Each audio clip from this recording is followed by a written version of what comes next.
Hello student, विद्या creator से मैं निशा। मैं आपको आज प्रतियोगिता दर्पण का जो करा चुकी हूँ उसी के आगे कंटिन्यू कर रही हूँ। पूरी ब्रीफ में प्रतियोगिता दर्पण की इसलिए दे रही हूँ कि एग्ज़ाम टाइम में होता क्या है कि अगर आप वन वर्ड चीज़ें लेते हैं तो भूल जाते हैं, लेकिन एक छोटी सी स्टोरी अगर उसी के साथ जुड़ जाती है तो वो कहीं ना कहीं हमारे मन मस्तिष्क में घर कर जाती है। तो इसी को ध्यान में रखते हुए पूरी मैं सॉल्व करा रही हूँ, और जो उसमें से मोस्ट इम्पॉर्टेंट चीज़ें हैं कि एग्जाम में पूछी जानी है वो मैं अलग से आपको बताती रहूंगी। तो चलिए देखते हैं फीफा के वर्ष 2022 के पुरस्कार। तो विश्व फुटबॉल की संचालन संस्था कौन सी है? फीफा किससे संबंधित है? फुटबॉल से। और ये वर्ष 2022 के पुरस्कारों का वितरण 27 फरवरी 2023 को हुआ है। तो 2022 के जो आपके पुरस्कार हैं वो 27 फरवरी 2023 को दिए गए हैं। और फीफा किससे संबंधित है? कई बार क्वेश्चन पूछा गया है। तो फीफा आपकी फुटबॉल से संबंधित है। और अगर प्रमुख पुरस्कारों की सूची अगर हम देखें तो वर्ष के सर्वश्रेष्ठ पुरुष जो फुटबॉलर हैं उसको वो मिला है लियोनेल मेसी को। और ये किस देश के हैं? अर्जेंटीना के हैं। ये इंपॉर्टेंट है, याद कर लीजिएगा कि लियोनेल मेसी जो है वो अर्जेंटीना के इस वर्ष के सर्वश्रेष्ठ फुटबॉलर घोषित किए गए हैं। और इस वर्ष की सर्वश्रेष्ठ महिला फुटबॉलर जो हैं वो एलेक्सा पुटेलास हैं, जो कहाँ की हैं? स्पेन की। और लगातार दूसरे वर्ष ये पुरस्कार पा रही हैं। ठीक है, लगातार दूसरा वर्ष है जब इनको सर्वश्रेष्ठ महिला फुटबॉलर का पुरस्कार मिल रहा है।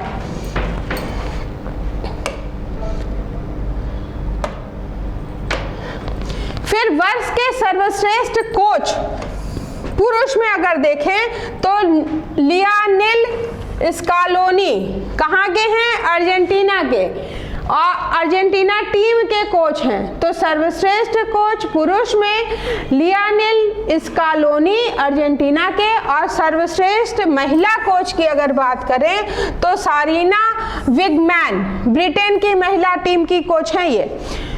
और सर्वश्रेष्ठ गोलकीपर महिला में मेरी इयप्से इंग्लैंड की, और सर्वश्रेष्ठ गोलकीपर पुरुष में एमिलियानो मार्टिनेज ये भी अर्जेंटीना की हैं।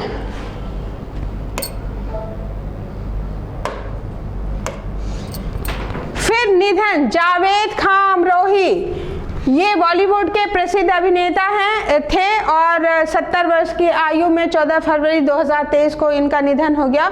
100 से अधिक हिंदी फिल्मों में इन्होंने भूमिका निभाई हैं। इसके अलावा छोटे पर्दे पे भी इन्होंने अपना अभिनय दिखाया है।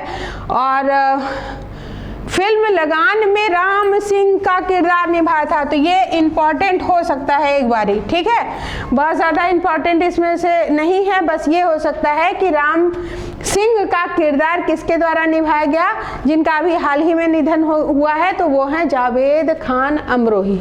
ठीक है,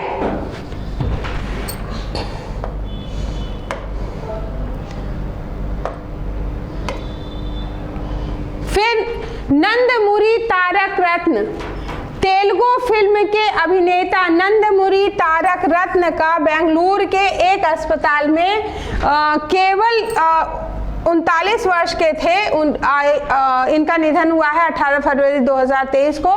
राजनीति में भी सक्रिय रहे हैं। कुछ दिन पूर्व एक पद यात्रा के दौरान दिल का दौरा पड़ा था, तभी से वो कोमा में थे।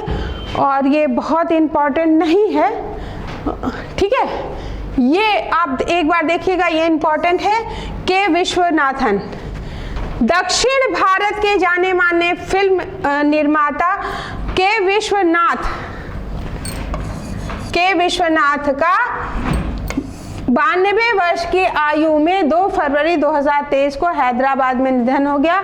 कला तपस्वी के नाम से, तो कला तपस्वी के नाम से ये इंपॉर्टेंट है कि नाम से लोकप्रिय के विश्वनाथ ने तमिल, तेलुगु, हिंदी में लगभग 50 फिल्मों का निर्माण किया था।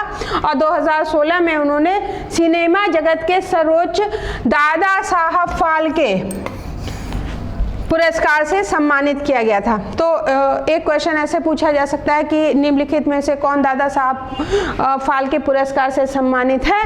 तो इनका नाम, या के विश्वनाथ किस सम्मान से सम्मानित किए गए हैं? तो दादा साहब फाल्के पुरस्कार से। या कला तपस्वी की उपाधि किस को दी जाती है? तो के विश्वनाथ को। ये दो क्वेश्चन यहाँ से बन सकते हैं, जिनका अभी हाल ही में निधन हुआ है।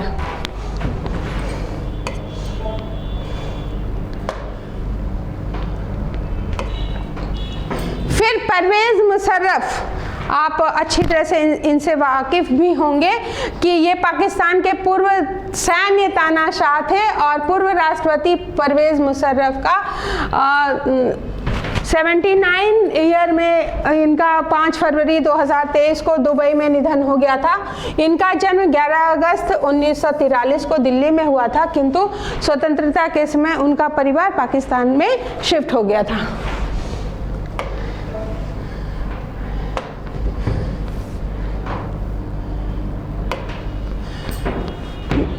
ये खलनायक रहे जनरल परवेज मुशर्रफ ने इस युद्ध में पराजय का ठीकरा तत्कालीन प्रधानमंत्री नवाज शरीफ पर फोड़ा था। ठीक है, जो युद्ध हुआ था, और सरकार का तख्ता 1999 में पलटकर सत्ता पर पूरा अपना अधिकार कर लिया था। 2008 तक राष्ट्रपति के रूप में ये रहे हैं पाकिस्तान के, और इन्होंने इसको जारी रखा था। राष्ट्रपति रहते हुए 3 नवंबर 2007 को संविधान को निलंबित करने का आरोप इन पर लगाया गया था। तो कौन ऐसे राष्ट्रपति थे जिन पर संविधान को निलंबित करने का आरोप लगाया है? तो वो परवेज मुशर्रफ हैं। इन पर 30 मार्च 2014 को लगाया गया था। राजद्रोह के इस मामले में एक विशेष अदालत ने इनको मौत की सजा दी थी, लेकिन मौत की सजा के पूर्व ही इन्होंने कहा कि मेरी तबीयत बहुत बिगड़ गई है और उसके इलाज के लिए मुझे बाहर जाना पड़ेगा। तो ये कहाँ चले गए थे? दुबई चले गए थे। दुबई जाने के बाद ये वापस ही नहीं लौटे, और इनको जो है वहाँ की अदालत ने भगौड़ा भी घोषित किया था। तो संविधान को निलंबित करने का आरोप किस पे लगाया? नवाज शरीफ पे, या कौन से ऐसे राष्ट्रपति हैं या कहाँ के हैं जिन पर संविधान को निलंबित करने का आरोप लगा है? तो वो पाकिस्तान के नवाज शरीफ हैं, और उन्हें अदालत ने भगौड़ा भी घोषित किया था। निधन के पश्चात परवेज मुशर्रफ का शव पाकिस्तान लाया गया है, लेकिन उनको कोई भी राजकीय सम्मान नहीं दिया गया है। और कहाँ दफनाया गया है? कराची में। तो एक न्यूज़ ये हो सकती है, दूसरी ये हो सकती है, तीसरी ये हो सकती है। ठीक है, और वो कहाँ पे थे, एक वो न्यूज़ हो सकती है। ठीक है, तो इसमें से एक मैचिंग या कुछ एक पूछा जा सकता है।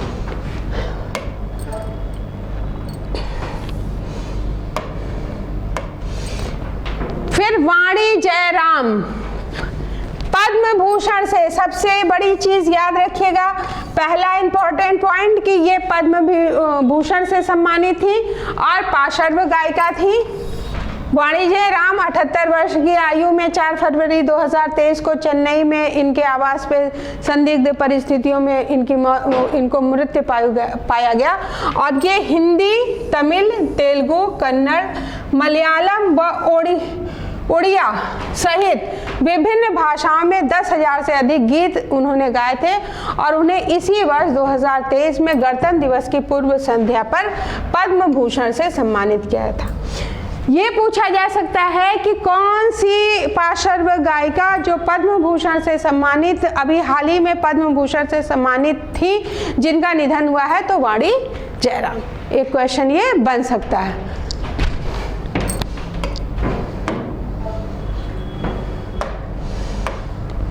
फिर बात करते हैं वर्ष, दिवस और सप्ताह की। इसमें से कोई एक क्वेश्चन पूछा जा सकता है। तो 2 फरवरी को वर्ल्ड वेटलैंड डे मनाया जाता है। 4 फरवरी को श्रीलंका का स्वतंत्रता दिवस है, साथ में विश्व कैंसर दिवस भी मनाया जाता है। और 10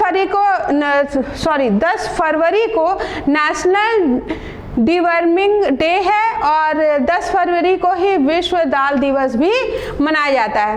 10 फरवरी को प्रतिदिन विश्व दाल दिवस के रूप में मनाने का निर्णय संयुक्त प्रतिवर्ष होगा यहाँ पे, ठीक है। प्रतिवर्ष विश्व दाल दिवस के रूप में मनाने का निर्णय संयुक्त राष्ट्र महासभा के 73वें सत्र में 20 दिसंबर 2018 को किया गया था। कब किया गया था? 2018 में। और ऐसा पहला दिवस 10 फरवरी 2019 को मनाया गया था।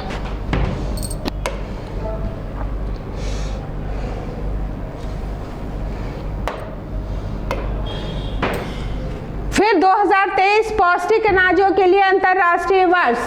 संयुक्त राष्ट्र संघ ने चालू वर्ष 2023 को पौष्टिक अनाजों के लिए अंतर्राष्ट्रीय वर्ष घोषित किया है, ठीक है। तो ये 2023 क्या है? पौष्टिक अनाजों के लिए अंतर्राष्ट्रीय वर्ष घोषित हुआ है।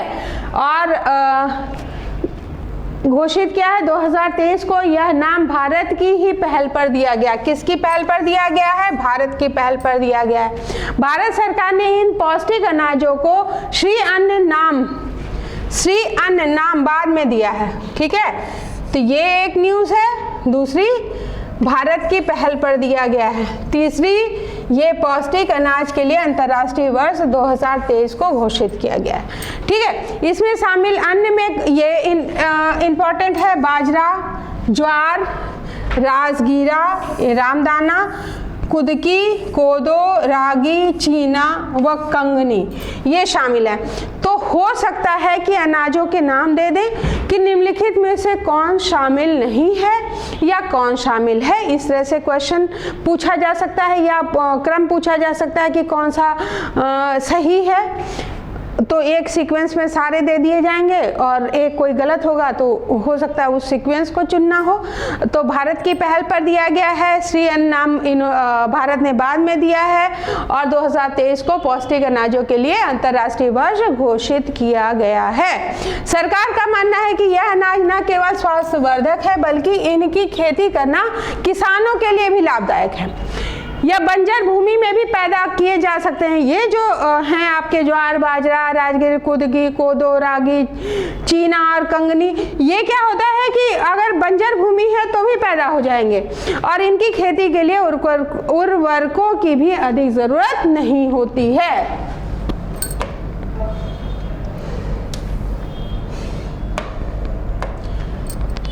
फिर 11 फरवरी विज्ञान के क्षेत्र में महिलाओं व बालिकाओं का अंतर्राष्ट्रीय दिवस घोषित किया गया है। 11 फरवरी को इस रूप में मनाने का प्रस्ताव किसका था? संयुक्त राष्ट्र महासभा में 22 दिसंबर 2015 को पारित किया गया था। और 12 फरवरी राष्ट्रीय उत्पादकता दिवस के रूप में है। 13 फरवरी विश्व रेडियो दिवस। एक माध्यम के रूप में रेडियो का महत्व स्वीकार करते हुए ये दिवस मनाया जाता है। 13 फरवरी को रेडियो दिवस के रूप में मनाने का निर्णय जो था वो यूनेस्को के 36वें सत्र में 3 नवंबर 2011 को किया गया था। तब से ये 13 फरवरी विश्व रेडियो दिवस के रूप में मनाया जाता है।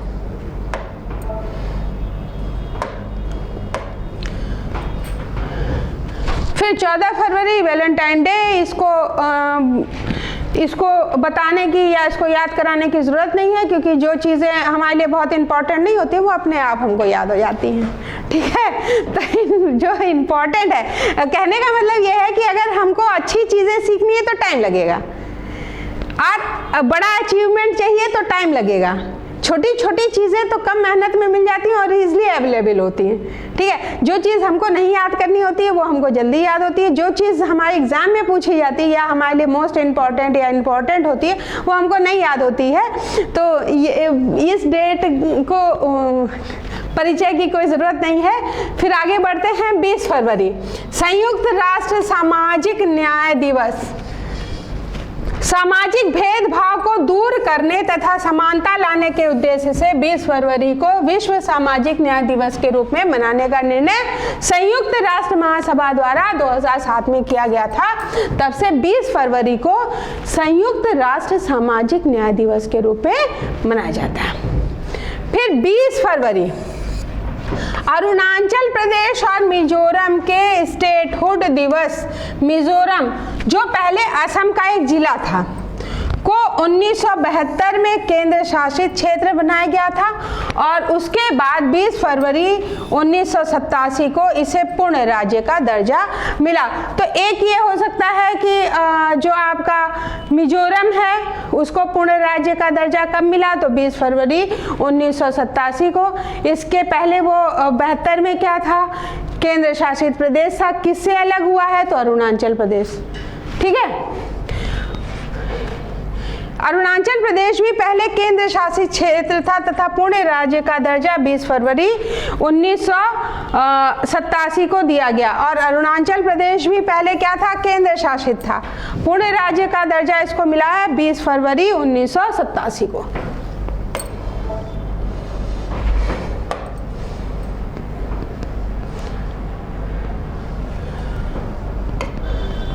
फिर 21 फरवरी अंतर्राष्ट्रीय मातृभाषा दिवस, इंटरनेशनल है। ठीक है, अंतर्राष्ट्रीय मातृभाषा दिवस। बांग्लादेश के भाषा आंदोलन दिवस 21 फरवरी को अंतर्राष्ट्रीय मातृभाषा दिवस के रूप में यूनेस्को द्वारा 17 नवंबर 1999 में स्वीकृति प्रदान की गई थी। तब से ये 21 जो फरवरी है वो अंतर्राष्ट्रीय मातृभाषा दिवस के रूप में मनाया जाता है।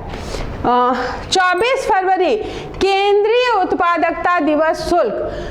24 फरवरी 1944 को central excise says and salt act लागू होने के परिप्रेक्ष्य में प्रतिवर्ष 24 फरवरी को केंद्रीय उत्पादक शुल्क दिवस के रूप में मनाया जाता है।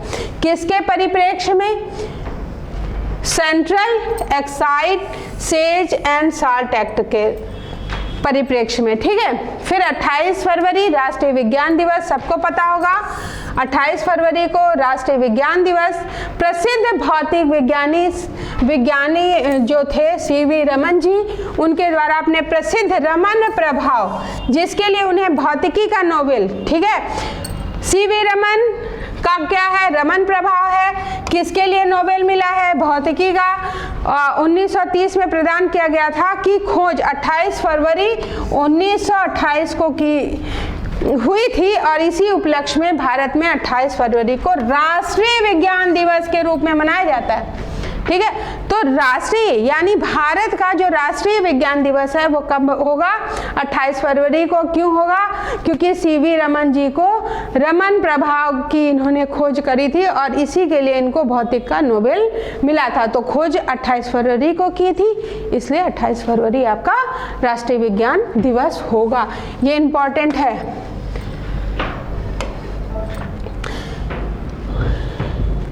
और कॉमन भी है क्योंकि सबको अब याद हो गया होगा।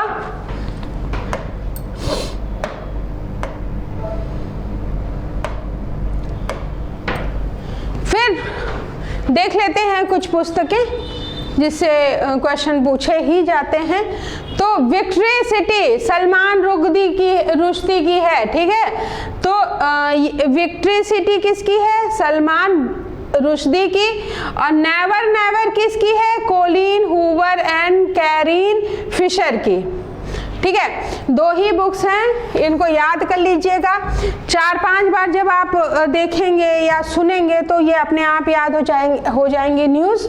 और यही अगर हर महीने आप सही से पढ़ते रहेंगे तो ये जुड़ करके आती हैं, तो आपको एक तार की तरह काम करेगा कि एक क्लू मिला तो दूसरा अपने आप याद आ जाएगा। ठीक है, तो विक्ट्री सिटी किसकी है, सलमान रुश्दी की। और नेवर नेवर ध्यान रखिएगा कि 2 बार है, तो ये 2 लोगों की है, Colleen Hoover and Tarryn Fisher, 2 लोगों ने मिलके ये लिखी है। फिर सम्मेलन की बात कर लेते हैं। कॉन्फ्रेंस जो हुई है भारतीय चावल कांग्रेस 2023,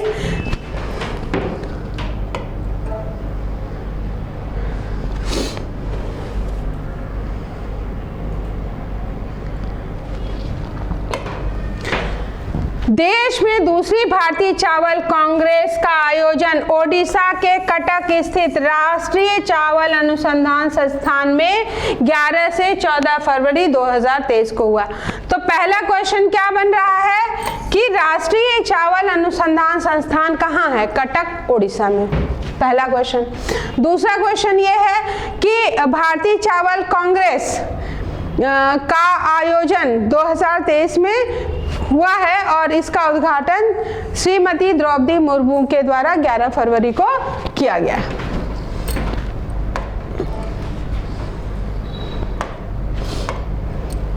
फिर महिला सशक्तिकरण पर G20 सम्मेलन। G20 का सम्मेलन 2 दिवसीय सम्मेलन 11 और 12 फरवरी को हुआ है और इसका मुख्य जो विषय रहा है वो महिला सशक्तिकरण रहा है।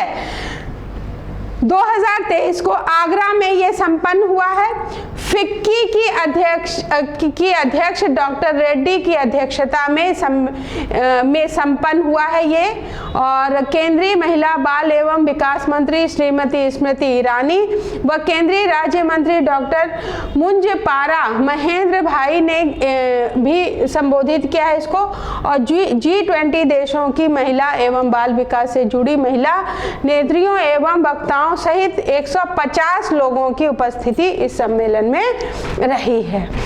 तो मुख्य क्या है कि महिला सशक्तिकरण पर G20 देशों का 2 दिवसीय सम्मेलन कहाँ हुआ है? 11 से 12 फरवरी को आगरा में हुआ है। फिक्की की अध्यक्ष कौन है? डॉक्टर रेड्डी की अध्यक्षता में हुआ है। तो इसकी अध्यक्षता किसने करी है? डॉक्टर रेड्डी ने, ब्रैकेट में फिक्की की हैं, ठीक है। केंद्रीय महिला और बाल विकास मंत्री स्मृति ईरानी जी और केंद्रीय राज्य मंत्री डॉक्टर मुंजपाल महेंद्र भाई ने भी इस सम्मेलन को संबोधित किया है और इसमें 150 लोगों की उपस्थिति रही है। और किसमें कितने सदस्य होते हैं, कहाँ कौन कौन से देश जुड़े होते हैं, इसका वीडियो हम अलग आपको बना के देंगे। तो चलिए देख लेते हैं ऑपरेशन और अभियान।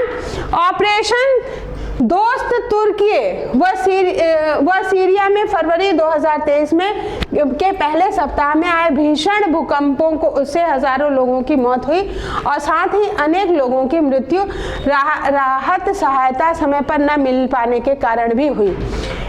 इस दुखद आपदा के समय राहत कार्यों में हाथ बटाने के लिए भारत ने विशेष टीम वहां 7 फरवरी को ही रवाना की, जिसमें एनडीआरएफ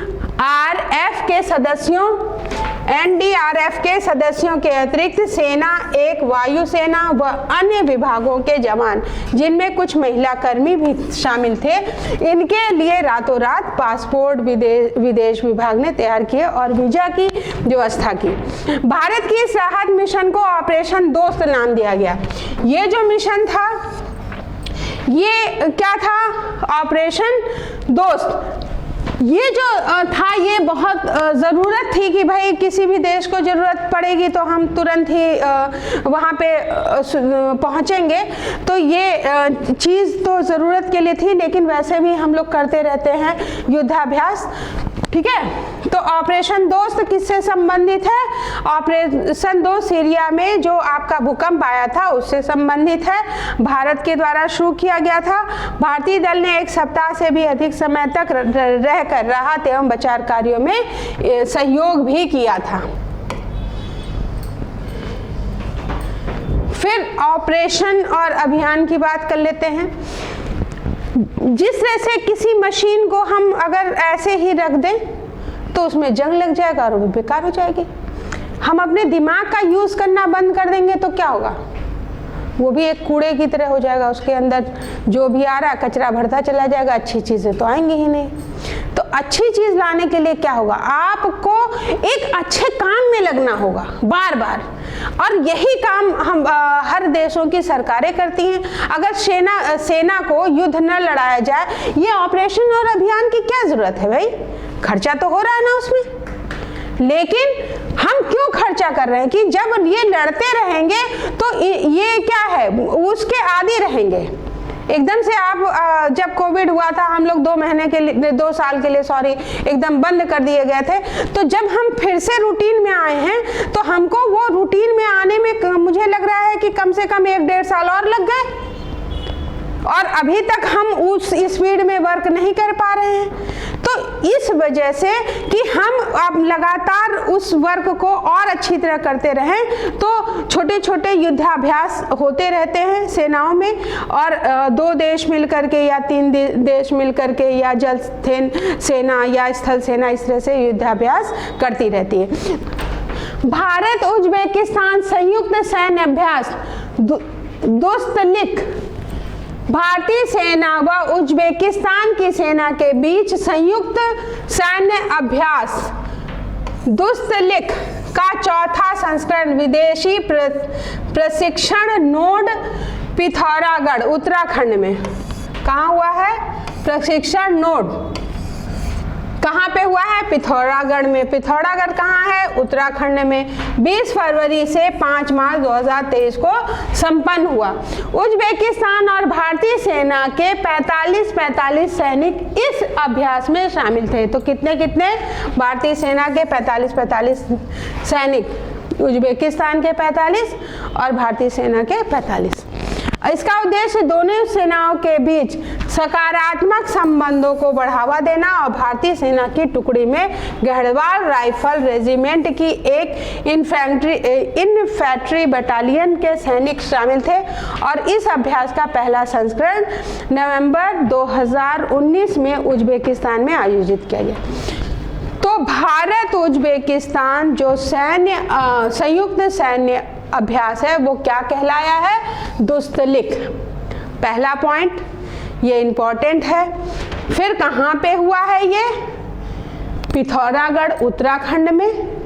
फिर तीसरी चीज, कितनी सैनिकों ने भाग लिया है? 45 और भारतीय सेना की टुकड़ी में गढ़वाल राइफल रेजिमेंट की एक इन्फेंट्री बटालियन के सैनिक इसमें शामिल थे और इसका पहला संस्करण कब हुआ था? 2019 में।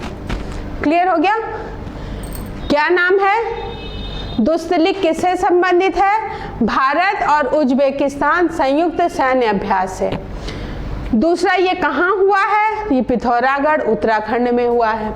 कितने लोग थे? 45 सैनिक थे और ये पहला संस्करण कब हुआ है? 2019 में उज्बेकिस्तान में आयोजित हुआ था पहला संस्करण और इस बार कहाँ पे हुआ है? पिथौरागढ़ में।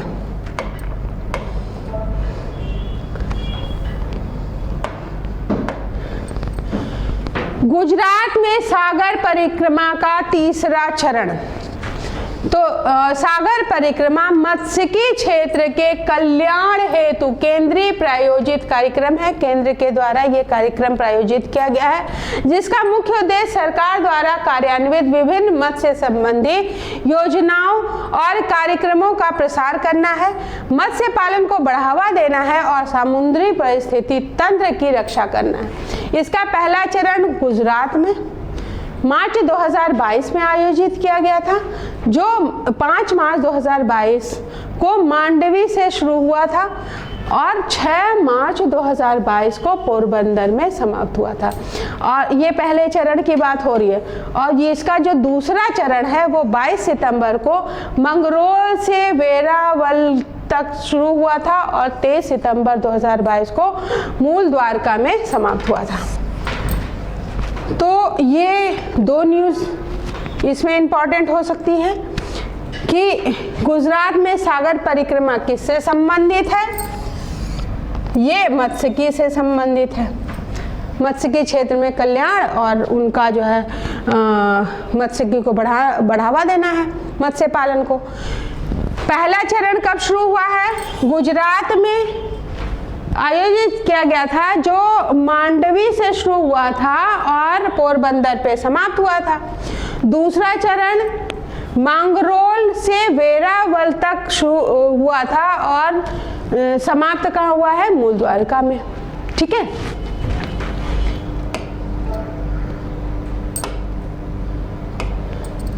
फिर केंद्रीय मत्स्य पालन, पशुपालन और डेयरी मंत्री पुरुषोत्तम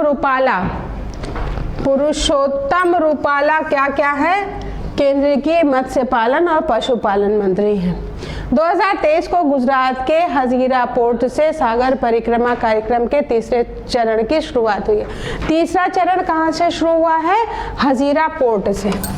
गुजरात के सूरत से शुरू हुआ यह तीसरा चरण 21 फरवरी को मुंबई के ससून डाक में समाप्त हुआ। ठीक है। हजीरा पोर्ट गुजरात के सूरत से शुरू हुआ है। ठीक है। तीसरा चरण तीसरा चरण की शुरुआत देखिए, 2 चरण हम वहाँ पहले बता चुके हैं। तीसरा चरण कहाँ से शुरू हुआ है? तीसरा चरण आपके गुजरात के सूरत से शुरू हुआ है, ससनू डाक पे खत्म हो गया है। और सागर परिक्रमा कार्यक्रम गुजरात, दीव, महाराष्ट्र, गोवा, कर्नाटक, केरल, तमिलनाडु, आंध्र प्रदेश, ओडिशा, पश्चिम बंगाल, अंडमान निकोबार समेत सभी तटीय राज्यों और केंद्र शासित प्रदेशों में मनाया गया। मेन चीज ये है कि ये गुजरात में, दीव में, महाराष्ट्र में, गोवा, कर्नाटक, केरल, तमिलनाडु, आंध्र प्रदेश, ओडिशा, पश्चिम बंगाल, अंडमान निकोबार समेत सभी तटीय जो राज्य हैं और केंद्र शासित प्रदेश हैं तटीय, वहां पे ये मनाया गया। क्लियर हुआ? ये एक बार और देख लेते हैं।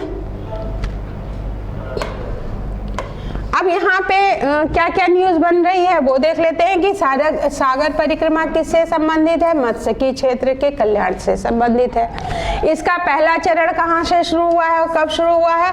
तो गुजरात में मार्च 2022 में आयोजित हुआ था। 5 मार्च 2022 को ये कहाँ से शुरू हुआ है? मांडवी से शुरू हुआ है और पोरबंदर पे समाप्त हुआ है, पहला चरण।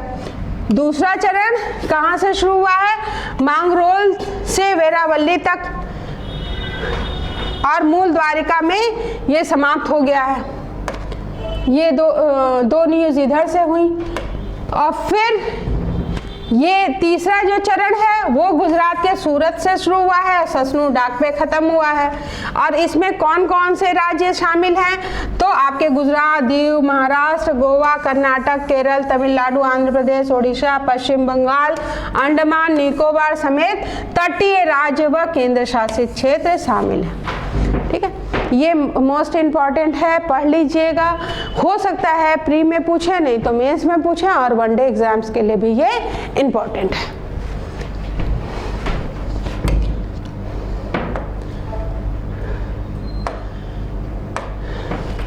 फिर महोत्सव, जब हम डिटेल में चीज़ें पढ़ते हैं तो हमें बहुत सारे क्वेश्चन अपने आप मिल जाते हैं। अगर हम इसी का शॉर्टकट करें तो 7 क्वेश्चन ऐसे ही बन जाएंगे, फिर वो याद भी नहीं होंगे हमको। ठीक है, तो जब डिटेल में देख रहे हैं तो न चाहते हुए भी कुछ चीज़ें ऐसे ही डिस्कस हो जाती हैं जो हमारे लिए इम्पोर्टेंट होती है।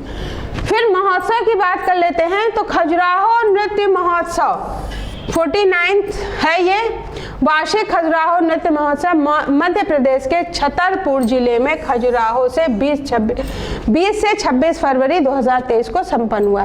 इस ऐतिहासिक महोत्सव का उद्घाटन राज्यपाल मंगू भाई पटेल ने किया है। तो वहाँ के राज्यपाल कौन है? मंगू भाई पटेल जी। 20 फरवरी को किया। देश विदेश के कलाकारों ने अपनी कला का प्रदर्शन इस महोत्सव में किया।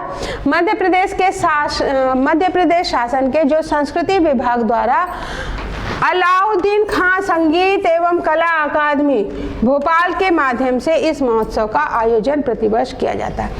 तो ये इम्पॉर्टेंट हो सकता है कि इसका आयोजन किसके द्वारा किया जाता है? तो अलाउद्दीन खां संगीत एवं कला अकादमी भोपाल के माध्यम से। या ये एक दूसरा क्वेश्चन बन सकता है कि अलाउद्दीन खां संगीत एवं कला अकादमी कहाँ पे है? तो भोपाल, मध्य प्रदेश में है। ठीक है,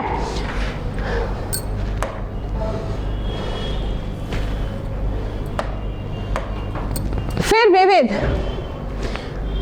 INS सुमेधा की आबू धाबी में आईडेक्स व नवडेक्स 2023 में भागीदारी।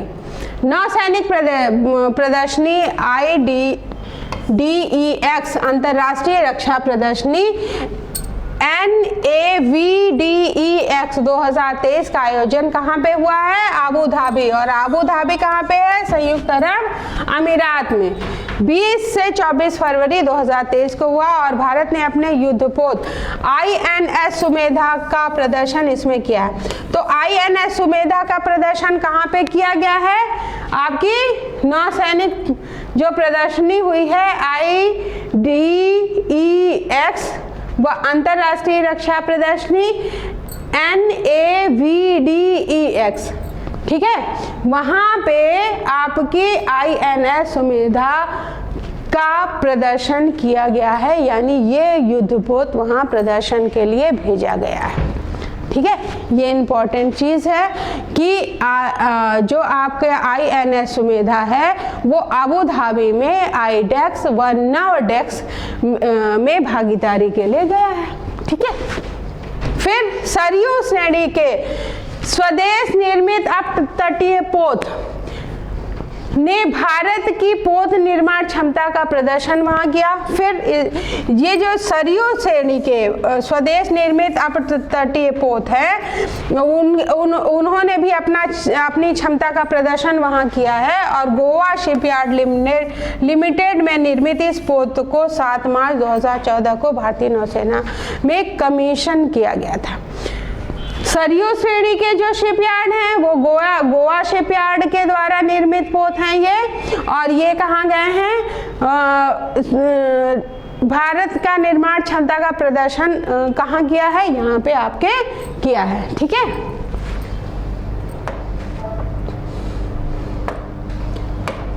फिर भारत व जापान के संयुक्त अभ्यास वीर गार्जियन। तो वीर गार्जियन क्या है, भारत व जापान का संयुक्त अभ्यास है, दोनों सेनाओं का संयुक्त अभ्यास हुआ है। किस देश की, भारत व जापान की। भारतीय दल का नेतृत्व, ये मेन इंपॉर्टेंट न्यूज है कि इसका जो दल का नेतृत्व है वो हमारी महिला स्क्वाड्रन लीडर अवनी चतुर्वेदी ने किया है। तो अवनी चतुर्वेदी क्यों चर्चा में है, तो जाहिर सी बात है इन्होंने भारत व जापान के संयुक्त अभ्यास वीर गार्जियन का जो है नेतृत्व किया है उस दल का। ठीक है, भारतीय वायुसेना व जापान के वायु आत्मरक्षा बल का पहला संयुक्त अभ्यास है ये वीर गार्जियन, पहला संयुक्त अभ्यास है वीर गार्जियन। जापान के हयाकुरी, ये ध्यान रखिएगा स्थान, हयाकुरी वायु सैनिक केंद्र पर 12 से 26 जनवरी 2023 को संपन्न हुआ। 2 सप्ताह का यह संयुक्त अभ्यास जापानी वायु आत्मरक्षा बल के साथ भारतीय वायुसेना का पहला ये संयुक्त अभ्यास था और इस युद्धाभ्यास में दोनों वायुसेनाओं ने ऑपरेशनल अभ्यास, वायु युद्ध रणनीति निर्धारण, देखिए क्या है, युद्ध रणनीति निर्धारण, आक्रमणों को रोकना, एयर डिफेंस मिशन और अभ्यास दोनों वायुसेनाओं ने इस युद्धाभ्यास में किए। ऑपरेशन अभ्यास वायु, और 2 सप्ताह के इस संयुक्त अभ्यास में भारतीय दल का नेतृत्व किसने किया है, अवनी चतुर्वेदी जी ने, जो स्क्वाड्रन लीडर हैं। यह पहला ही अवसर था जब किसी विदेशी बल के साथ द्विपक्षीय सैन्य अभ्यास में भारतीय दल का नेतृत्व किसी महिला ने किया है, इसलिए ये न्यूज आपकी मोस्ट इंपॉर्टेंट होने वाली है। ठीक है, तो अवनी चतुर्वेदी जी को याद कर लीजिएगा, अवनी बस चतुर्वेदी जी किससे संबंधित हैं, भारत व जापान के संयुक्त अभ्यास, कौन सा है, वीर गार्जियन, वीर गार्जियन को याद रखिएगा। कब हुआ है ये भी याद रखिएगा, कहाँ हुआ है याद रखिएगा, और इसका नेतृत्व किसने किया है, कौन सा है, पहला, दूसरा, तीसरा, तो पहला।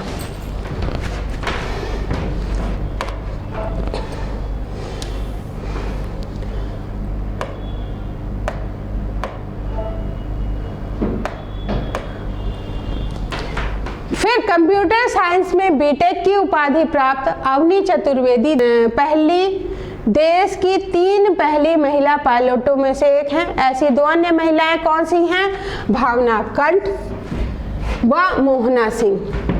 ठीक है, पायलट में से 2 कौन सी हैं, भावना कंठ जी हैं और मोहना सिंह जी हैं। अवनी जी जो है वो 2018 में देश की पहली महिला पायलट बनी थी। तो आपसे अगर पूछा जाए कि देश की पहली महिला पायलट कौन है, तो आपकी अवनी चतुर्वेदी जी हैं। योग गुरु रामचंद्र की स्मृति में, योग गुरु है रामचंद्र जी, इनकी स्मृति में 150 मूल्य का स्मारक सिक्का शुरू हुआ है, 150 का। ठीक है, मूलतः मैनपुरी के ये हैं, किससे संबंधित है रामचंद्रन जी, मैनपुरी से, और जिनका जन्म हुआ है 1873 में और निधन हुआ है 1931 में। उनकी स्मृति में 150वीं जयंती वर्ष पर उनके सम्मान में 150 अंकित मूल्य का विशेष स्मारक सिक्का जो है सरकार ने फरवरी 2023 में जारी किया है। लाला जी के नाम से ये प्रसिद्ध थे। पहली न्यूज क्या हो सकती है कि ये मूलतः कहाँ के रहने वाले हैं, तो मैनपुरी से। रामचंद्र जी क्या है, योग गुरु हैं। कितने मूल्य का सिक्का, तो 150। और इनका जो मुख्य योगदान है कि इन्होंने जो है योग के प्रचार प्रसार में भारी जो योगदान प्रदान किया था। फिर उनकी स्मृति में जारी 150 मूल्य अंकित सिक्के का व्यास कितना होगा, 44 mm। ये आपका जो है IAS में पूछा जा सकता है और एक बारी PCS मेंस या PCS में, बाकी वनडे एग्जाम्स में शायद ना पूछा जाए। 35 ग्राम वजन का यह सिक्का मिश्र धातु का बना है। ये इंपॉर्टेंट है सबके लिए, मिश्र धातु का बना है, जिसमें 50% आपकी चांदी रहेगी, 40% तांबे का और 5% आपका निकिल और जिंक, 5% निकिल और 5% जिंक रहेगा। फिर एरो इंडिया 2023 रक्षा क्षेत्र की एशिया की सबसे बड़े एयर में एरो इंडिया का आयोजन बेंगलुरु में एलाहाका वायुसेना केंद्र पर 13 से 17 फरवरी 2023 को हुआ। एरो इंडिया के इस 14वें संस्करण का उद्घाटन प्रधानमंत्री श्री नरेंद्र मोदी जी के द्वारा किया गया और इस अवसर पर एरो इंडिया पर एक स्मारक डाक टिकट भी इन्होंने जारी किया।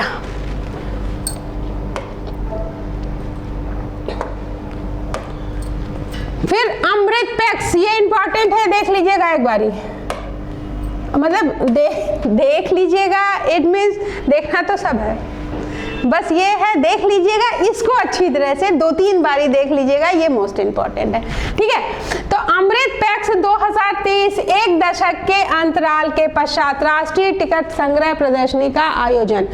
आजादी का अमृत महोत्सव समारोह में डाक तत्वावधान में भारतीय डाक विभाग ने 11 से 15 फरवरी 2023 को अमृत पैक्स 2023 राष्ट्रीय डाक टिकट संग्रह प्रदर्शनी का आयोजन किया है। तो अमृत महोत्सव किससे संबंधित है, ये जो है आज़ादी का अमृत महोत्सव, इसमें मेन क्या किया गया है, डाक विभाग द्वारा राष्ट्रीय डाक टिकट संग्रह प्रदर्शनी का आयोजन किया गया है और नाम क्या दिया गया है इसको, अमृत पैक्स। दिल्ली के प्रगति मैदान में ये शुरू किया गया है और एक दशक से अधिक की अवधि के बाद इसका आयोजन हुआ है, जिसमें प्रतियोगी और आमंत्रित दोनों ही वर्गों के 500 डाक टिकट संग्रहकर्ताओं के 20,000 से अधिक टिकट प्रदर्शित किए गए। एक विशेष खंड आज़ादी का अमृत महोत्सव के 5 विषयों को समर्पित था, जिसमें 200 से अधिक फिलैटेलिक फ्रेम प्रदर्शित किए गए। अमृत पैक्स 2023 का आयोजन भारत के किसके द्वारा किया जाता है, तो भारत के संस्कृति मंत्रालय और भारतीय फिलैटेलिक कांग्रेस के सहयोग से किया जाता है। ठीक है, तो ये इंपॉर्टेंट है कि किसके सहयोग से अमृत पैक्स का आयोजन होता है, तो भारत के संस्कृति मंत्रालय और भारतीय फिलैटेलिक कांग्रेस के सहयोग से। डाक टिकटों, पत्र लेखन, आभासी प्रदर्शनी के माध्यम से इस प्रदर्शनी में भारत की समृद्ध संस्कृति, विरासत, इतिहास, प्रकृति, वन्य जीवन और उपलब्धियों की झलक पेश की जाती है। ये सिविल के लिए और PCS के लिए इम्पोर्टेंट न्यूज़ है। ठीक है, विजेताओं के लिए यह प्रदर्शनी विभिन्न राष्ट्रीय फिलैटेलिक प्रदर्शनियों में भाग लेने और अपने संग्रह प्रदर्शित करने का अवसर भी रही है।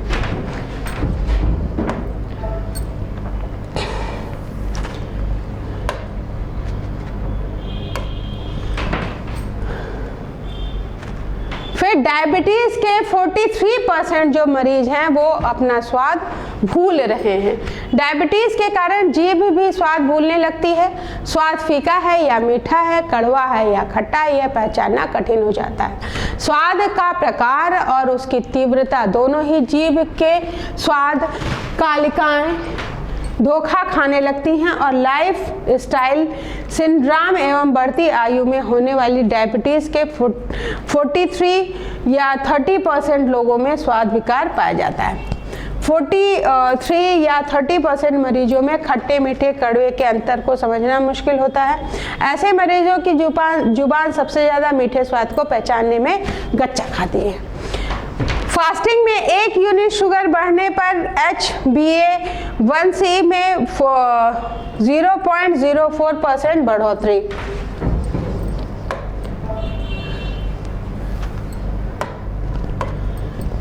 और 56 या 70% मरीजों में जुबान के स्वाद परखने की क्षमता अप्रभावित। इस अध्ययन ने यह भ्रम को भी साफ किया है कि डायबिटीज का असर केवल किडनी, हार्ट, लीवर और आंखों पर नहीं पड़ता। अध्ययन में पाया गया है कि मीठा स्वाद पहचानने में लगभग आधे शुगर मरीज गच्चा खा रहे हैं। कहने का ये मतलब है कि अभी तक हम ये सोच रहे थे कि भैया शुगर हो जाएगा तो हमारा हार्ट वो लीवर खराब हो जाएगा या हमारी आंखें खराब हो जाएंगी और जो दाने होंगे वो सूखेंगे नहीं, फोड़े। तो इस तरह की तो चीज़ें थी कि हार्ट, लीवर और किडनी का भ्रम तो था ही। अब सबसे बड़ी चीज़ सामने ये आ रही है कि अब हम जुबान से हर स्वाद को नहीं पहचान पाएंगे और सबसे ज़्यादा मीठे को हम नहीं पहचान पाते हैं। ठीक है। और कम मीठे को बहुत मीठा समझ सकते हैं। खट्टा, नमकीन और कड़वा स्वाद पहचानने में भी जुबान गफलत में पड़ी है। 1 वर्ष तक इन्हीं केस स्टडी ग्रुपों में बांटकर अध्ययन किया गया है। डॉक्टर ने इसे ऑटोनॉमिक न्यूरोपैथी के कारण हुआ केमिकल टेस्ट डिसफंक्शन कहते हैं। यह मीठे स्वाद में सबसे ज़्यादा और स्थायी पाया जाता है। इस स्टडी में पहली बार जायका बिगाड़ने यानी स्वाद विकास की पहचान की है। कंट्रोल ग्रुप के साथ स्टडी रिजल्ट का मिलान भी किया गया, इसलिए सटीक रिजल्ट सामने आए। तो ये जो रिजल्ट आया है वो क्या है? ऑटोनॉमिक न्यूरोपैथी के कारण ये संभव हो सका है। केमिकल टेस्ट डिसफंक्शन इसको कहते हैं। ठीक है। तो ये थोड़ी सी इम्पॉर्टेंट है, अदरवाइज हमें नहीं लग रहा है बहुत इम्पॉर्टेंट इसमें कुछ है। तो ये पूछ सकता है ऑटोनॉमिक न्यूरोपैथी किससे संबंधित है। तो ये एक तरह से हम कह सकते हैं कि ये इम्पॉर्टेंट हो सकता है, बस ये और ये। ठीक है।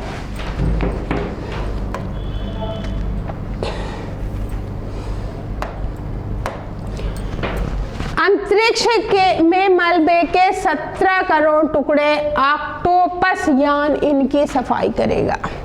इससे पहले जो हमने आपको दिया था उसमें हमने आपको बताया था कि अंतरिक्ष में मलबे मिल रहे हैं, तो इसकी सफाई कौन करेगा? ऑक्टोपस यान। ठीक है। अंतरिक्ष में फैले मलबे अंतरिक्ष यानों के लिए खतरा है। इनकी सफाई के लिए कई देश प्रयास कर रहे हैं और अब ब्रिटेन इन टुकड़ों को एकत्रित करने के लिए एक यान भेजेगा और इस कार्य के लिए 2026 में ब्रिटेन एक अंतरिक्ष यान भेजेगा जिसका आकार ऑक्टोपस की तरह होगा। ठीक है।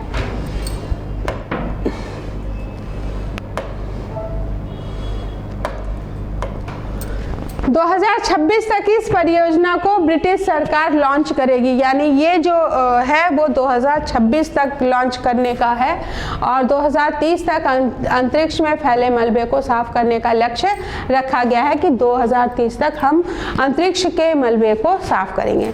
जो इसका खर्च आएगा वो 6.22 अरब इस योजना के तहत ब्रिटिश सरकार खर्च करेगी और 10 लाख टुकड़े 1 सेंटीमीटर से बड़े जिनके उपग्रह से टकराने का खतरा है उनकी सफाई करी जाएगी। अंतरिक्ष जो कंपनी है स्केल के प्रबंध निदेशक जॉन ऑबर्न हैं और इन्होंने कहा कि हमारी योजना 2030 तक अंतरिक्ष में फैले मलबे को साफ करने की है। कई वैज्ञानिक इस बात से चिंतित हैं कि मलबे के छोटे जो टुकड़े हैं बहुत घातक साबित हो सकते हैं, क्योंकि अंतरिक्ष में उन्हें ढूंढना मुश्किल होता है। अगर यह मिशन सफल होता है तो अंतरिक्ष की दुनिया में अपनी तरह का यह पहला मिशन होगा जो ब्रिटेन द्वारा शुरू किया जा रहा है, और एक अंतरिक्ष यान एक से अधिक मलबे को हटा सकेगा। सफाई के दौरान यान में फिर से ईंधन भरा जा सकेगा ताकि यह अधिक से अधिक मलबे को हटा सके। ये प्रयास रहेगा और पहली बार ये प्रयास किया जाएगा। और ये किसके द्वारा किया जा रहा है? ये आपके ब्रिटेन के द्वारा किया जा रहा है। कब करा जाएगा? 2026 में इसको लॉन्च करेगा और 2030 तक मलबे की सफाई का प्लान रखा गया है। अंतरिक्ष कंपनी कौन सी है? एस्ट्रोस्केल, और इसके जो प्रबंध निदेशक है जॉन ऑबर्न है।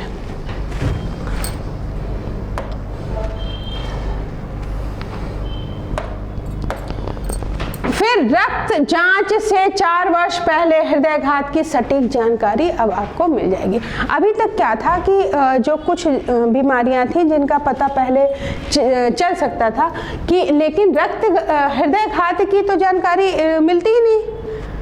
हम खड़े खड़े ही पता चला, अभी पड़ा और हम ऊपर पहुंच गए। तो ये वाली जो कंडीशन है उसका पता हम पहले से लगा सकते हैं। ये 4 वर्ष पहले पता चल जाएगा। भाग दौड़ भरी जिंदगी में मनुष्य को दिल का दौरा और स्ट्रोक कब पड़ जाए पता ही नहीं चलता। कई बार समय पर इलाज न मिलने पर प्राणों से हाथ धोना पड़ता है, और अब ब्रिटिश शोध दल ने एक ऐसी सटीक तकनीक विकसित की है जिससे समय रहते इनका पता लगाया जा सकता है। इसकी सहायता से अब करोड़ों लोगों की जान बचाई जा सकेगी। अध्ययन के अनुसार शोधकर्ताओं ने एक ऐसा ब्लड टेस्ट विकसित किया है जिससे अगले 4 वर्ष में किसी को दिल का दौरा, स्ट्रोक या हार्ट फेलियर होने का सटीक अनुमान लगाया जा सकेगा। इतना ही नहीं, इस टेस्ट से यह भी पता लगाया जा सकेगा कि इनमें से किसी एक स्थिति में मौत होने का खतरा है या नहीं। तो ये बहुत बड़ी जो है उपलब्धि होगी अगर ऐसा संभव होता है तो।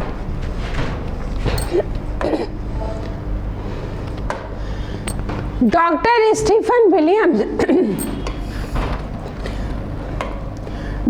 स्टीफन विलियम्स ने बताया कि उनकी टीम ने 22849 लोगों के रक्त प्लाज्मा के नमूने में 5000 प्रोटीन का विश्लेषण करने के लिए मशीन लर्निंग का उपयोग किया। इस दौरान 27 प्रोटीनों की पहचान की गई। इससे अगले 4 वर्ष का दिल का दौरा पड़ने का सटीक अनुमान लगाया जा सकता है। 11609 लोगों में टेस्ट के बाद पाया गया कि उनका मॉडल मौजूदा रिस्क स्कोर में लगभग 2 गुना अच्छा था। दवाएं काम कर रही हैं या नहीं पता चल जाएगा। शोधकर्ताओं ने बताया कि यह टेस्ट ब्लड में प्रोटीन की मात्रा पर निर्भर करता है। ठीक है, मेन क्या है? प्रोटीन की मात्रा, उस पर निर्भर करता है। इससे बीमारियों के बारे में सटीक अनुमान लगाया जा सकता है। इससे चिकित्सकों को यह निर्धारित करने में मदद मिलेगी कि क्या मरीज की मौजूदा दवाएं काम कर रही हैं या नहीं।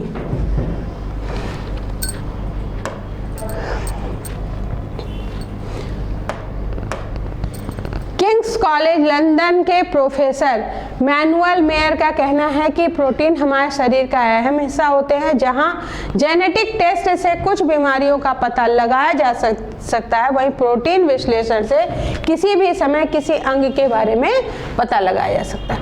इनके अलावा यह भी पता चल जाएगा कि क्या मरीज को अतिरिक्त दवा देने की आवश्यकता है या नहीं। यह तकनीक आने वाले समय में चिकित्सा क्षेत्र के लिए काफ़ी लाभकारी होगी। अभी ये क्वेश्चन यहाँ से नहीं बनेंगे, लेकिन जब हमको ये अचीवमेंट मिल जाएगी तो हमारे लिए ये इम्पॉर्टेंट हो सकते हैं। तो हो सकता है कि आपका जब प्री निकले, मेंस या इंटरव्यू तक अगर ये सक्सेस होते हैं तो वहाँ पे क्वेश्चन इससे पुट किए जाएंगे, और जब आप ये एक बारी आपके दिमाग में रहेगा तो इसको आप कहीं ना कहीं, चाहे मेंस में या कहीं भी, आप इसका यूज़ कर लेंगे।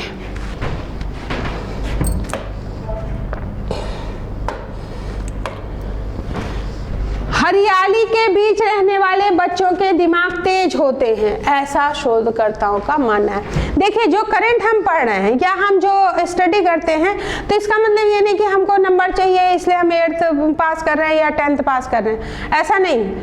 अभी आपको ये सारे सब्जेक्ट अगर आप सिविल में जा रहे हैं तो क्यों पढ़ाए जा रहे हैं? कभी आपने सोचा है? कितनी history, geography, polity, economy, science, मतलब पूरा आपको ऑलराउंडर बना दे रहे हैं। तो क्यों, क्या जरूरत है इतने सब्जेक्ट पढ़ने की? तो कुछ तो कारण होगा। अगर आपको इंडिया की नंबर 1 पोस्ट दी जा रही है तो कुछ तो कारण होगा जो इतने सारे सब्जेक्ट आप पढ़ रहे हो। तो उसका कहीं ना कहीं यूज़ आप अपने जॉब के दौरान करोगे। जॉब नहीं कह सकते, ये एक तरह से सेवा है, तो उसके दौरान तो करोगे ना। तो तब करोगे जब आपको सबके बारे में नॉलेज होगी। अगर इतना ही अगर पढ़ाकू बच्चा चाहिए होता उनको, तो ये ना कहते कि हमको 80% चाहिए या 60% वाला बंदा चाहिए। वो तो कहते हैं आप जो है सिंपल 33% लाओ, पासिंग मार्क्स होना चाहिए, ग्रेजुएशन करो, आओ सिविल में। कौन आपसे मांग रहा है कि 80% है 70%? आपकी जो 3 साल की मेहनत है वो आपको नंबर 1 पोस्ट पे पहुंचा रही है। ठीक है, अब उसके लिए हमें ये सब जरूरत पड़ेगी। हो सकता है ये सब चीज़ें हम अपने मेंस में लिख के आ सकें, हो सकता है ये सब चीज़ें हम अपने इंटरव्यू में बोलें, हो सकता है हम जो चीज़ें प्रेजेंट कर रहे हैं वहाँ पे हम इस चीज़ को पुट कर लें।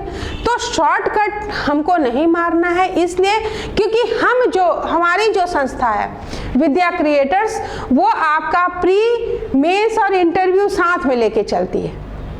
हमें पता है कि अगर हम 6 महीने आपके साथ जुट जाएंगे तो प्री तो हम करवा ही लेंगे, लेकिन क्या प्री में सिलेक्शन होने के बाद आप सेलेक्ट हो जाएंगे? नहीं, हमको आपका फाइनल रिजल्ट चाहिए।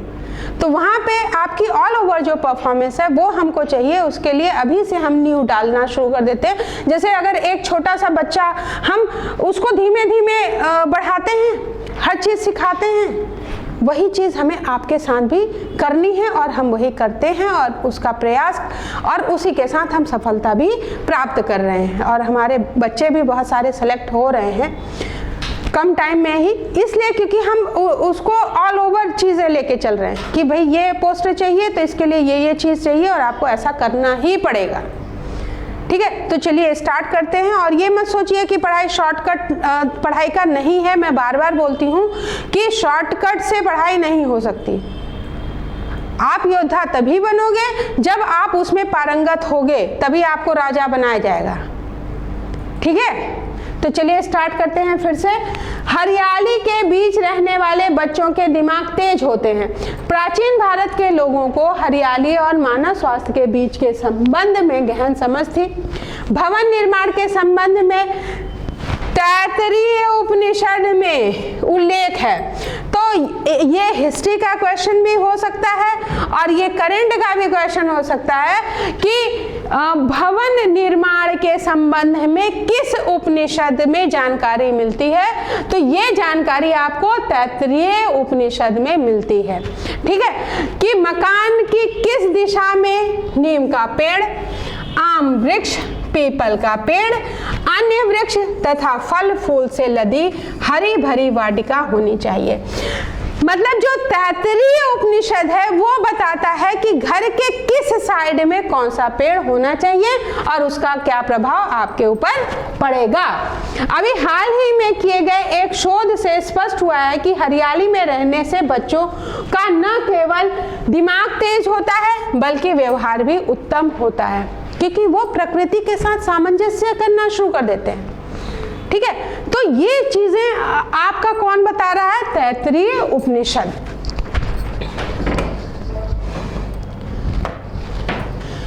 फिर Barcelona institute for global health के नेतृत्व में किए गए शोध में पाया गया कि जो बच्चे अधिक प्राकृतिक स्थानों से घिरे रहते हैं वो शारीरिक रूप से अधिक सक्रिय होते हैं और शारीरिक गतिविधि वाले कामों में ज्यादा समय बिताते हैं, अधिक घंटे तक गहरी नींद लेते हैं। यह शोध एनवायरनमेंट इंटरनेशनल पत्रिका में प्रकाशित हुआ है। अब आपको कोई भी गेम खेलने को क्यों बोला जाता है कि आप जाइए थोड़ी देर गेम खेलिए, क्योंकि उससे आप एक ग्रुप में काम करना शुरू कर देते हैं। जितनी देर आप बैडमिंटन खेल रहे हैं मान लीजिए, तो आपकी नज़र किस में रहेगी, ये थोड़ी ना कि मम्मी ने क्या कहा, पापा ने क्या कहा, टीचर ने क्या कहा, या मेरे दोस्त ने मुझे बुरा कहा। मुझे कुछ नहीं याद रहता, मुझे ये याद रहता है कि ये कॉक आ रही है, मुझे इसको मारना है, कहीं दूसरा वाला न मार दे और मैं गिरा न दूँ। उतनी देर 1 घंटे 1.5 घंटे जितनी देर आप खेलते हो, तो आपका दिमाग क्या कहता है, कॉक आ रही है, फिर उसको पास की, फिर तो उसी तरह से अगर फुटबॉल आ रही है तो आपको मारना है, गोल करना है। कबड्डी खेल रहे हैं तो कोई मुझे छू ना ले, तो सारी आपको उसके अलावा तो कुछ टेंशन रहती ही नहीं ना। तो सबसे इसीलिए कहा जाता है कि शारीरिक श्रम करिए प्रकृति के साथ। जब आप हरे भरे पेड़ पौधे देखते हैं, कुछ गिरा हुआ देखते हैं, घास देखते हैं, अपने आप आपका जो शरीर होता है ऊर्जावान हो जाता है। ठीक है, तो ये किसने कहा है, एनवायरमेंट इंटरनेशनल पत्रिका में ये प्रकाशित हुआ है। बच्चों में तनाव का स्तर भी कम मिलेगा अगर आप प्रकृति से जुड़े हुए हैं। अगर आप गेम से जुड़े हुए हैं, प्रकृति से जुड़े हुए हैं, तो तनाव कम होगा, क्योंकि हम थोड़ी देर तो भूल ही जाते हैं कि क्या हुआ है। ऐसे क्या हुआ कि हम सुसाइड कर रहे हैं, क्यों, क्योंकि वो टीचर ने ऐसा कह दिया तो हमने सुसाइड कर लिया।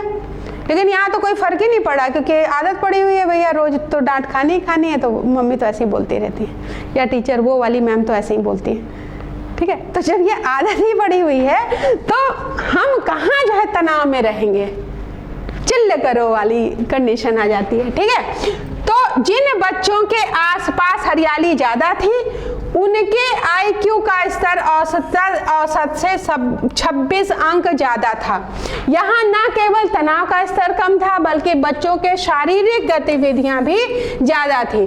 पर्यावरणीय महामारी विज्ञान के प्रोफेसर टिम नारो ने बताया कि हरियाली वाले क्षेत्र में रहने वाले बच्चों का IQ स्कोर 150 था, लेकिन हमने पाया कि 80 से कम स्कोर वाले बच्चों में 4% बच्चे हरियाली के निम्न स्तर वाले क्षेत्रों में बढ़े हुए थे। सामान्य तौर पर IQ 90 से 110 के बीच में होता है। पुनर्योजी कृषि, समय और स्थान के सापेक्ष फसलों का विविधीकरण पुनर्योजी कृषि कहलाता है। तो सिद्धांत स्थान और समय में फसलों का विविधीकरण लचीलापन, उत्पादकता और विविधता का समर्थन ये पुनर्योजी कृषि करता है। और पद्धतियां क्या होंगी, फसल का चक्रण होगा, इंटरसीडिंग होगा, रिले प्लाटिंग होगा, जैव विविधता, स्ट्रिप्स होगा और कृषि वानिकी इसके अंतर्गत आएंगी। वर्ष दर वर्ष एक ही खेत में एक ही फसल लगाने से क्या होगा, मिट्टी से पोषक तत्व तो खत्म हो जाएंगे। अगर हम ही को एक ही चीज खिलाई जाए बार बार तो क्या होगा, एक ही चीज की अधिकता होगी, दूध पिएंगे तो विटामिन सी खत्म। तो वैसे ही अगर एक ही फसल लगाएंगे तो क्या होगा, उसका पोषक तत्व तो खत्म होगा कि नहीं। तो जो है विविधीकरण लाना पुनर्योजी कृषि का उद्देश्य है। और कीट और खरपतवार पनपने लगते हैं।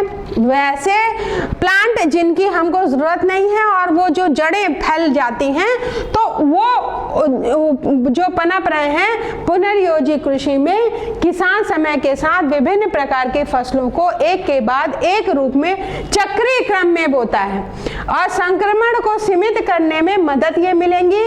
और यह कीट है और अधिक विविध आहार के साथ मिट्टी में लाभकारी रोगाणुओं का पोषण करता है। सोयाबीन जैसी नाइट्रोजन फिक्सिंग फसलों का यहाँ पे उपयोग किया जाएगा। मकई जैसे नाइट्रोजन ग्रहण वो फिक्सिंग कर रहा है, ये मकई जो है वो नाइट्रोजन ग्रहण करेगी। तो ध्यान रखिएगा, ये भी पूछा जा सकता है कि कौन सी फसल जो है नाइट्रोजन ग्रहण कर सकती है, तो मकई। इसके बीच चक्रण से उर्वरकों की आवश्यकता कम हो जाएगी, यानी हमको उर्वरकों की आवश्यकता ही नहीं होगी, क्योंकि एक दूसरे को तो मिल रहा है ना, जो चीज वो ले रही है तो ये दे रही है। फिर इंटरसीडिंग कब होगी? होगी? जब वाणिज्यिक फसल की पंक्तियों के बीच कवर फसल लगाई जाएंगी। जो वाणिज्यिक फसल होंगी उनके बीच में एक कवर फसल जब लगाई जाएगी तो वो आपकी इंटरसीडिंग कहलाएगी। रिले रोपण क्या होगा? अगली फसल के बीज तब भी डालना जब पहली फसल अभी भी बढ़ रही हो, यानी जो अगली फसल है उसके बीज तब भी डालना है जब उसकी फसल दूसरी वाली बढ़ रही हो। खेत या खेत की सीमाओं के आसपास पेड़ों और झाड़ियों के हाशिए पर जैव विविधता स्ट्रिप्स कृषि वानिकी परागकणों और अन्य लाभकारी वन्यजीवों के लिए आवास बनाती है।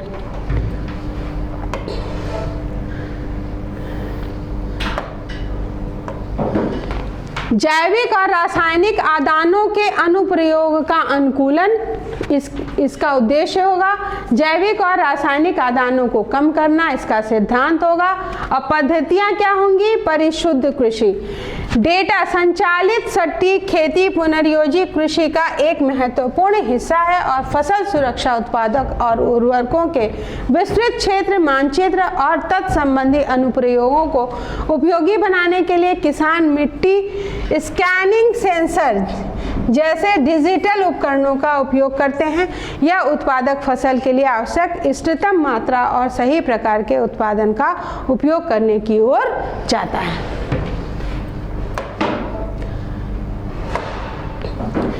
जहां तक संभव हो पशुधन को कृषि के साथ एकीकृत करिए। पशुओं को, जैसे वो घास वास होंगी तो पशु चर जाएंगे, चिड़ियाँ होती हैं वो कीड़ों को खा लेती हैं, तो अगर हम पशु को भी इनके साथ कर रहे हैं तो हमको उससे मदद मिलेगी। पशुधन मिट्टी के स्वास्थ्य का एक अच्छा चक्र बनाने में भी मदद करते हैं और प्रबंधित चराई होनी चाहिए।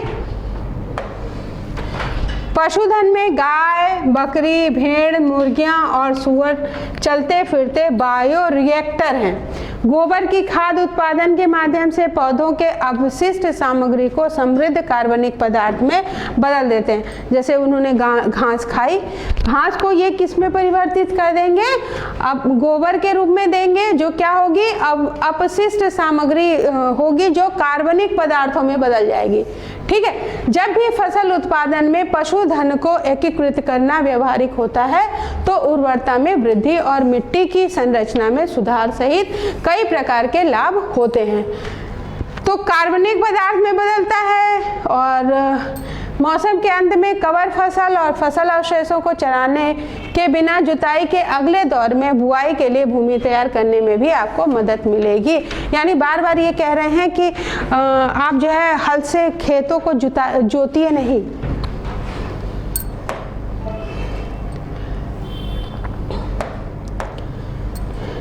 पुनर्योजी कृषि तकनीक एक ऐसी पद्धति है जो पुनर्योजी कृषि के अंतर्गत अपनाई जाती है। उसमें है कवर क्रॉपिंग। कवर क्रॉपिंग में क्या होगा? ये छोटा सा दे दिया जाएगा कि कवर क्रॉपिंग है, या उसकी डिटेल दे करके पूछेंगे कि किसके अंतर्गत आएगी, तो कवर क्रॉपिंग के अंतर्गत आएगी, तो वो आपको लिखना होगा। या मैचिंग दे सकते हैं इस तरह से।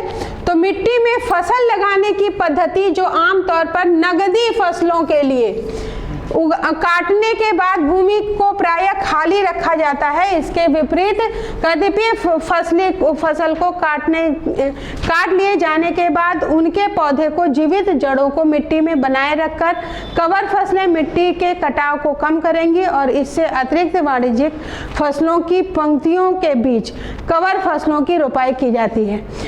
जल प्रतिधारण में वृद्धि करेंगे ये, और मिट्टी के स्वास्थ्य में भी सुधार करेंगे, जैव विविधता में वृद्धि करेंगे और बहुत कुछ। कदापि कवर फसलों को कटाई से पूर्व या स्थायी फसलों की पंक्ति के बीच रोपा जा सकता है।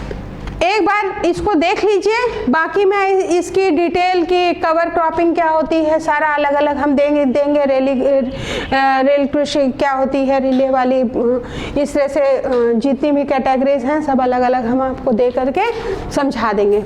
ठीक है, तो एक नोट्स में होगा तो इजीली आपको याद हो जाएगा।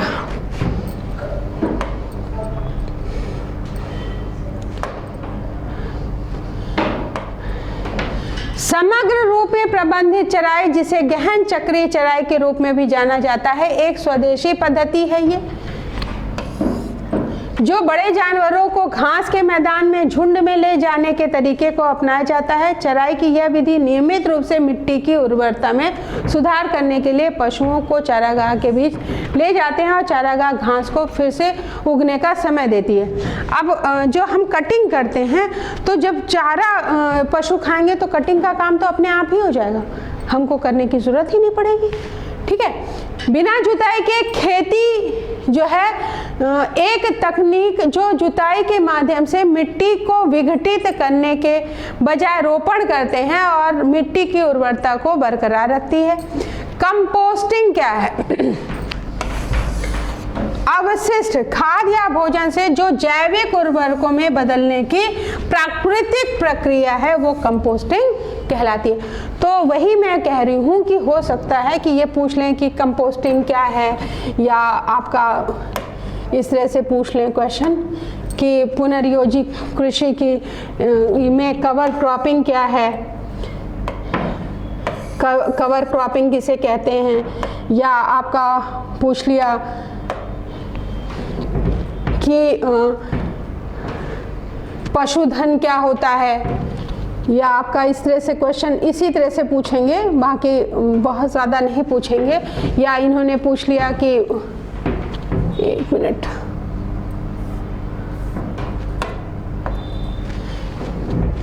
जैविक और रासायनिक आदानों के अनुप्रयोग का अनुकूलन करके कैसे हम कृषि कर सकते हैं, या पुनर्योजी कृषि क्यों महत्वपूर्ण है, इस तरह से क्वेश्चन आपसे इससे पूछा जा सकता है।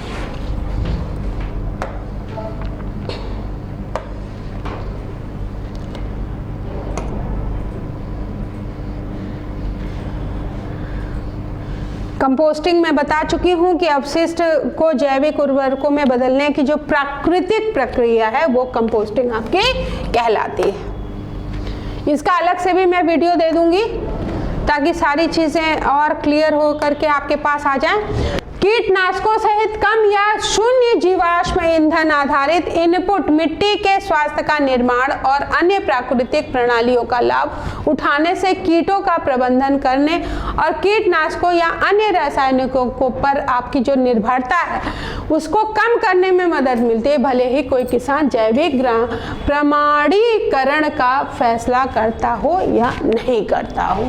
ठीक है। कृषि वानिकी एक स्वदेशी पद्धति है, ये ध्यान रखिएगा, जिसमें उत्पादक पेड़ों और झाड़ियों को फसल और पशु प्रणालियों में एकीकृत करके वन्य प्रणाली अपनाते हैं। तो कृषि वानिकी क्या है? एक पहली चीज तो ये स्वदेशी पद्धति है। दूसरी चीज क्या है कि ये पेड़ों और झाड़ियों को फसल और पशु प्रणालियों में एकीकृत करती है और फिर वन प्रणाली को अपनाती है। फिर देखते हैं संरक्षण बफर्स जैसी झाड़ियों की पंक्ति और नदी तट बफर्स विशिष्ट पर्यावरणीय मुद्दों के प्रबंधन में मदद करने के लिए विभिन्न पौधों से आबाद भूमि के क्षेत्र, बाड़े, खेतों के चारों और झाड़ियों या पेड़ों की पंक्तियां हैं जो लाभकारी जीवों के लिए वायु रोधक और निवास स्थान के रूप में कार्य करती हैं। वायु को रोकेंगे तो आराम से रह सकते हैं, उनके घोंसले नहीं उड़ेंगे या नीचे जो घर बना है वो नहीं उड़ेगा। ठीक है। नदी तट बफर्स धाराओं के पास वनस्पति क्षेत्र हैं जो झाड़ियों या पेड़ों के आवास के रूप में काम करते हैं और पानी की गुणवत्ता की रक्षा करते हैं और बाढ़ की घातकता को भी कम करते हैं। अब पानी की गुणवत्ता कैसे, सारा बह करके तो वहीं चला जाएगा ना, तो पानी की गुणवत्ता तो कम हो गई। दूसरा, एक तो मिट्टी आपकी जो है उपजाऊ नहीं रहेगी। दूसरा क्या होगा कि बाढ़ भी आपको जो है घातक नुकसान नहीं पहुंचाएंगे क्योंकि पेड़ जो है उसको रोक लेंगे, उसकी स्पीड कम पानी जाएगा। ठीक है।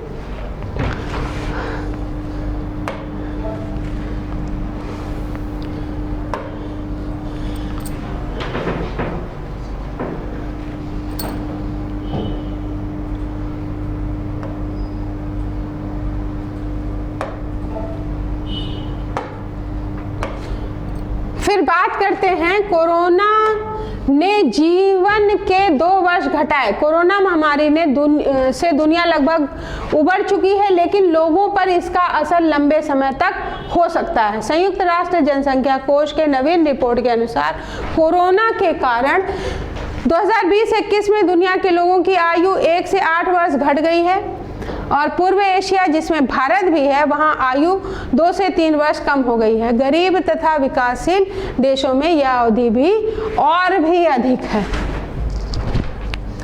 बहुत ज़्यादा इसमें खास न्यूज़ नहीं है। फिर देख लेते हैं कोरोना से 1.49 करोड़ अधिक मौतें। हाल ही में जारी रिपोर्ट में कहा गया कि जनवरी 2020 से दिसंबर 2021 के बीच कोरोना से दुनिया में 1.49 करोड़ अतिरिक्त मौतें हुई हैं। सामान्य मौतों की तुलना में यह गुना ज़्यादा थी और इनका असर यह हुआ कि 2020-21 में के 2 वर्षों में दुनिया में लोगों की औसत आयु 1.8 वर्ष घट गई। ऑस्ट्रेलिया, न्यूजीलैंड जैसे देशों में जहां महामारी के दौरान मृत्यु दर कम थी, वहां औसत आयु में 1.2 वर्ष की वृद्धि दर्ज हो गई है। महामारी से उबरने के बाद उच्च आय वाले देशों की हालत में सुधार हो रहा है।